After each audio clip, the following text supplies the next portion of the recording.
क्या है?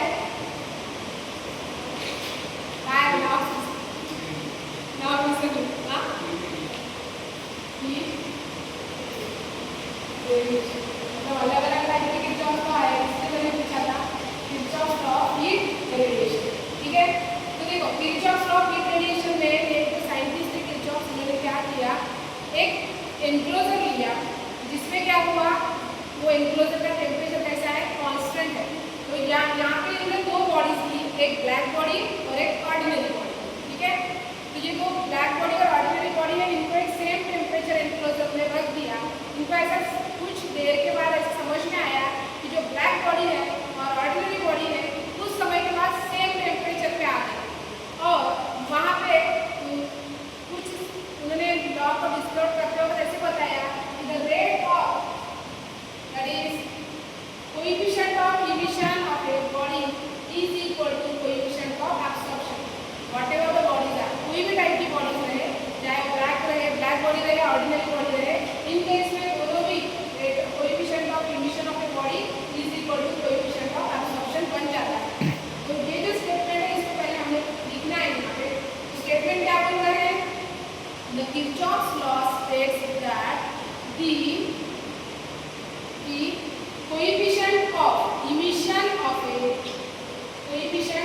emission is equal to coefficient of absorption at a given temperature, जो भी टेम्परेचर रहेगा वो at a given temperature and same value, at a same value। ये statement आपने अगर लिखा तो आपको एक मार्क मिल जाएगा। क्या statement, the Kirchhoff's law states that the Kirchhoff's law of heat radiation states that at a given temperature the coefficient of emission of a body is equal to coefficient of absorption of a body and same value। ठीक है, अब इसको prove करते वक्त हमने क्या लिया, एक एनक्लोजर लिया है, ड्रॉ करते हैं यहाँ पे एनक्लोजर, एक एनक्लोजर इस तरह से, जिसमें क्या लिया आपने, दो टाइप्स की बॉडी ली, इसका टेम्परेचर कैसा है बेटा, सेम है ना।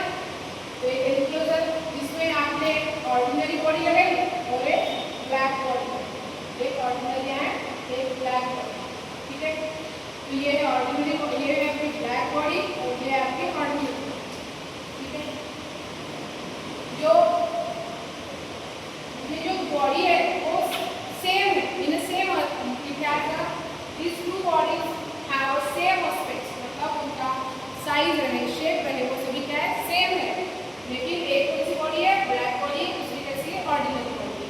फिर उसके बाद में नीचे कंटेंट आपको लिखना है कि भाई यहाँ पे ए क्या है, ई क्या है, और कैपिटल ई क्या होता है। कैपिटल ई क्या है, emissive power of a ordinary body, and EB क्या है, EB is the emissive power of a black body.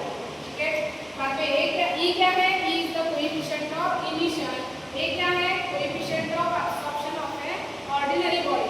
ठीक है, देन हमने क्या लिया, क्यू, क्यू क्या है, क्यू हमने क्यू तो मेन है, Q is the total amount of और quantity of heat, radiant heat incident per unit area और यूनिट टाइम। ठीक है, ये सभी कंटेंट लिखने के बाद एक्सप्लेनेशन के बाद आप सीधा चलिए फॉर्मूला क्या है, energy emitted per unit area per unit time by the black body is equal to energy absorb, जितनी यूनिट की उसके इज इक्वल टू कर दो एब्सॉर्ब, यहाँ पे लिखो इमिटेड, यहाँ पे लिखो एब्सॉर्ब बाय द बॉडी, कौन सी बॉडी, ऑर्डिनरी बॉडी। अब आपको पता है यही क्या होता है, emitted, energy emitted per unit area per unit time of a black body, sorry ordinary body क्या है, इमिसिव पावर है, that is denoted by capital E is equal to energy absorb per unit area per unit time by the ordinary body, O is equal to क्या रहेगा, a into q. Question number 1। अब इसी तरह से similarly करके आप लिख दीजिए फॉर ब्लैक बॉडी, क्या लिखोगे, energy emitted per unit area per unit time of a black body, B is equal to energy absorb per unit area per unit time of a black body. अब आपने जैसे यहाँ पे emissive power लिखा, उसी तरह से emissive power of a black body is given by EB is equal to same formula a into q, equation number 2। और